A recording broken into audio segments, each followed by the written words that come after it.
right hand in the air, repeat your name after I say I. I, John Negroponte, do solemnly swear do solemnly swear that I will support and defend that I will support and defend the Constitution of the United the States Constitution of the United States against all enemies, foreign and domestic, that I will bear true faith and allegiance to the same, that I will bear true faith and allegiance to the same, that I take this obligation freely without any mental reservation or purpose of evasion, and that I will well and faithfully discharge the duties of the office on which I'm about to enter. So help me God. So help me God. Congratulations. President, thank you. Thank you. And you need God's help. You need God's help.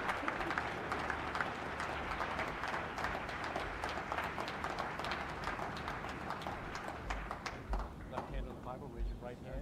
After I say the word I, mention to say your name.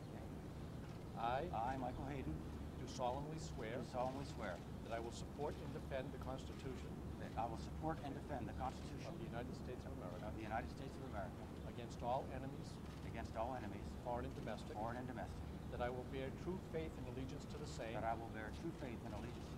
I take this obligation freely without any mental reservation or purpose of evasion, that I will well and faithfully discharge the duties of the office on which I'm about to enter. So help me God.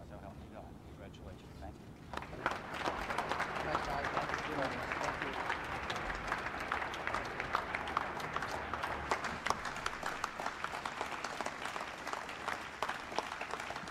Please be seated. Good afternoon. Thank you for being here. I am honored and pleased to congratulate John Negroponte on becoming America's first Director of National Intelligence. I also congratulate General Mike Hayden on becoming our nation's first Principal Deputy Director of National Intelligence. I want to thank Secretary of State Connie Rice and Secretary of Defense Don Rumsfeld for joining us today. I appreciate Porter Goss, head of the Central Intelligence Agency, for joining us. Robert Mueller, Director of the FBI. I appreciate Senator Ted Stevens, Senate President Pro Tem, joining us today, along with Senator Jay Rockefeller. Thank you both for being here. I want to thank Congressman Peter Hoekstra, Chairman of the House Permanent Select Committee on Intelligence, along with Congresswoman Jane Harman, Ranking Member. Thank you both for coming. I appreciate Chuck Robb, Co-Chairman of the WMD Commission, for joining us today. I want to thank members of the intelligence community who have joined us. Thank the rest of you for coming too. Ambassador Negroponte's position is one of the newest in the government and one of the most demanding. Our nation is at war, and John is making sure that those whose duty it is to defend America have the information we need to make the right decisions. He's ensuring that our intelligence agency work as a single unified enterprise, and he's serving as my principal intelligence advisor. These are vital and urgent responsibilities, and John has what it takes to fulfill them all. In his distinguished career, John has represented America in 8 nations on 3 continents. He served every president since Dwight Eisenhower. Over the past 4 years, I've come to know John's wisdom, intellect, and integrity. I've relied on his candid judgment to help solve complicated problems. I have witnessed his unique ability to bring people together, most recently in his historic achievements as ambassador to a free Iraq. I'm grateful to John for answering his nation's call. I thank his family for joining us today. John is fortunate to count on an experienced and capable deputy in General Mike Hayden. General Hayden understands the intelligence community from the ground up. He has a long record of wise and effective reform. Mike also has a clear understanding of our enemies in the war on terror. He'll be a superb deputy to Ambassador Negroponte. I thank Mike for his willingness to serve, and I'm glad to see his family as well. As John Negroponte and Mike Hayden carry out their new duties, they're relying on the thousands of dedicated professionals working in our intelligence community. These men and women serve America with a wide variety of talents and expertise. They all report to work every day with the same goal: to protect our fellow citizens from harm. Intelligence officers work in secret and often at great risk to their lives. Their vigilance and bravery are vital to America's security. And on behalf of all Americans, I thank them and their families for their service in the cause of freedom. As Director of National Intelligence, John is taking action to help all who serve in the intelligence community to do their jobs more effectively. He has assembled a strong leadership team that reflects a wide range of skills and intelligence experience.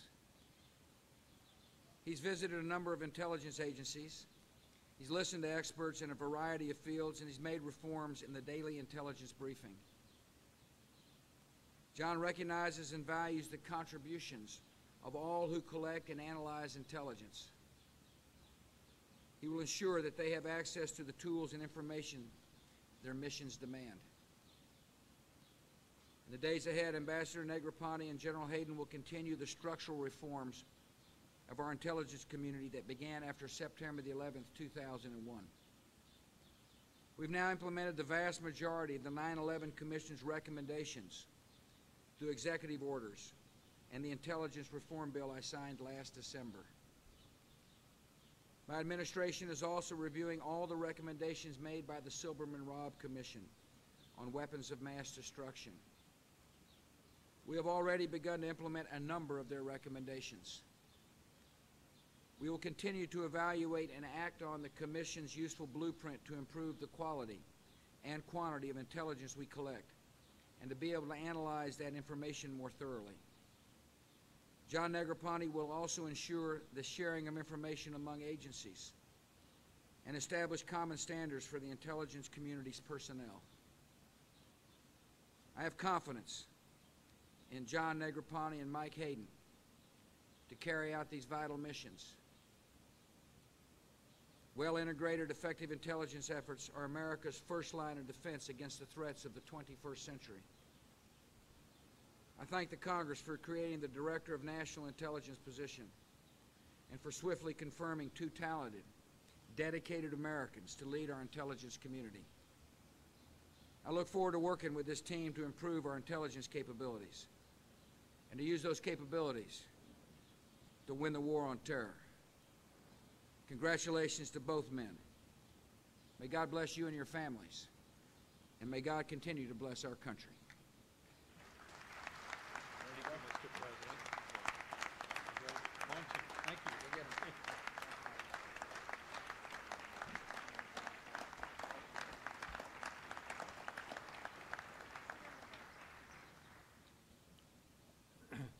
Thank you, Mr. President. Members of the Cabinet who are here today, members of the Congress, to my own family, dear friends and colleagues, especially my new colleagues in the intelligence community. I've always felt that the greatest honor that could be bestowed on me by my country is the opportunity to serve it. I felt this way as a junior Foreign Service officer. I feel this way today as the Director of National Intelligence. I can truthfully say that I've never really wanted to do anything else, whether I was stationed in Vietnam, in Greece, in Iraq, in Mexico, or here in Washington. Why? Because the United States represents freedom, the United States represents peace, and the United States represents opportunity. What greater privilege could any American enjoy than to pursue a career representing a great nation based on values such as these? As parents, Diana and I want our 5 children to have as much freedom, peace, and opportunity as we ourselves have had. We know every other American parent feels the same way. So I view the position of Director of National Intelligence as a challenge, yes, but I'm grateful to you, Mr. President, for asking me to accept it. In so doing, I am reassured by the fact that I will be supported by tens of thousands of patriotic professionals in the intelligence community who have dedicated their lives, often at great personal risk, to the defense of our country and all that it stands for. I want to thank each and every one of you for being here today. Thank you very much.